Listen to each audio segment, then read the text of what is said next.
కర్ణాటక దక్షిణ కన్నడ జిల్లాలోని ధర్మస్థల ఎంత గొప్ప ప్రదేశమో చాలా మందికి తెలిసిందే. పేరులో ధర్మం ఉన్నప్పటికీ అధర్మానికి స్థానంగా మారిందా?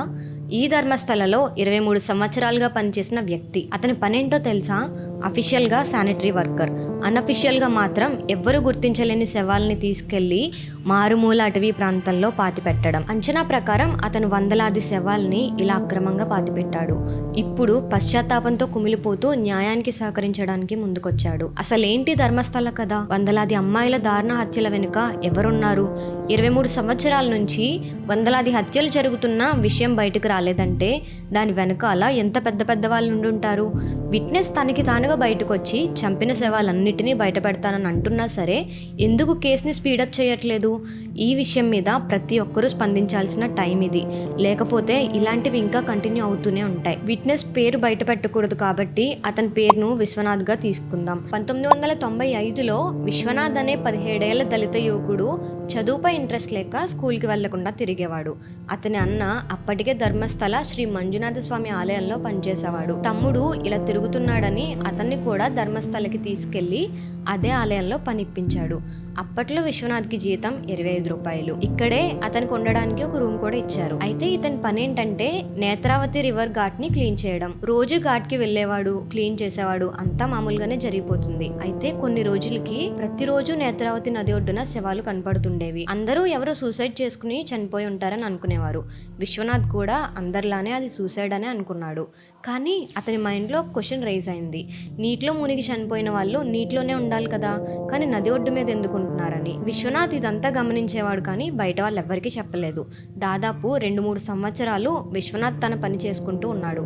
ఒకరోజు అతని సూపర్వైజర్ విశ్వనాథ్ని పిలిచి ఒక గుర్తు తెలియని అమ్మాయి శవం దొరికిందని, ఎవ్వరికి తెలియకుండా దాన్ని తీసుకెళ్లి దూరంగా పాతి పెట్టాలని చెప్పాడు. అయితే ముందుగా విశ్వనాథ్ దానికి ఒప్పుకోలేదు, కానీ ఏమీ చేయలేక అంగీకరించాడు. ఆ రోజు అతను మొదటిసారి శవాన్ని పాతి పెట్టాడు. అక్కడి నుంచి ఇది రెగ్యులర్ పనిగా మారిపోయింది.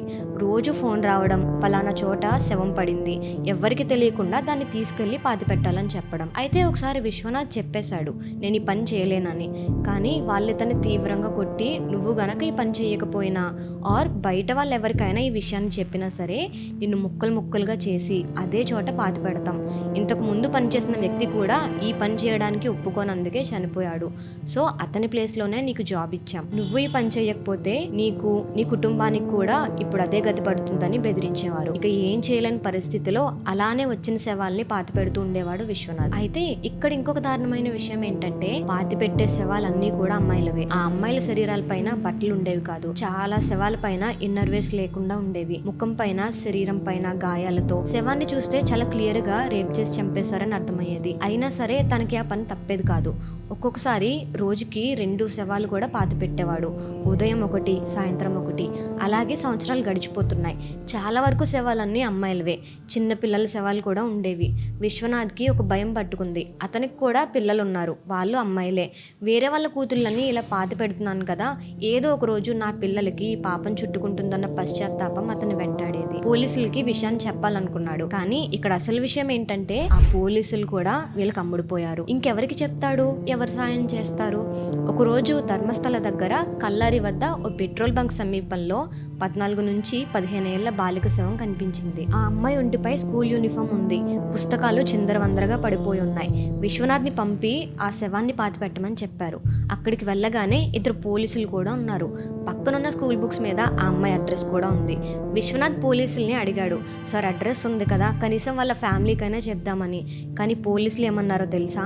ఎక్కువ మాట్లాడకుండా నీకు ఇచ్చిన పని చేసేళ్ళమని బెదిరించారు. ఇలా ఎన్నో శవాలు, పిల్లలు, మహిళలు ఎవరో తెలియకుండా, ఎవ్వరికీ తెలియకుండా మట్టిలో కలిసిపోయారు. ఒక యువతి శవం అయితే ముఖం మొత్తం యాసిడ్తో కాలిపోయింది. మళ్ళీ పాతి పెట్టేటప్పుడు కూడా శవాన్ని ఒక చోట, వాళ్ళకి సంబంధించిన వస్తువులన్నీ కలెక్ట్ చేసి అవన్నీ వేరొక ప్లేస్లో పాతి పెట్టించేవారు. ఆఖరికి బెగ్గర్స్ని కూడా వదలలేదు. ఆలయం ముందు బిచ్చగాళ్ళు ఉండకూడదనేది వాళ్ళ ఉద్దేశం. కనిపించిన బిచ్చగాళ్లను కొట్టి పంపించేసేవారు. వాళ్ళు మళ్ళీ వస్తే టార్చర్ చేసి చంపేసేవారట. విశ్వనాథ్ని పంపించి ఆ శవాలు కూడా పాతి పెట్టించేవారట. 2012లో సౌజన్య అనే విద్యార్థిని అత్యాచారం, హత్య కేసు స్థానికంగా సంచలనం రేపింది.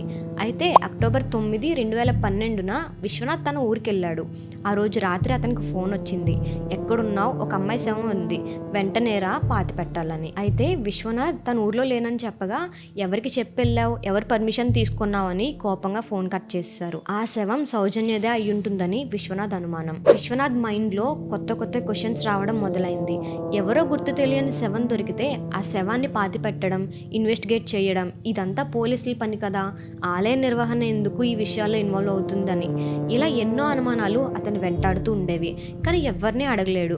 అయితే ఊరి నుంచి వచ్చిన తర్వాత విశ్వనాథ్కి ఫ్రెండ్ అయిన ఒక వ్యక్తి చాలా టెన్షన్ పడుతూ కనిపించాడు.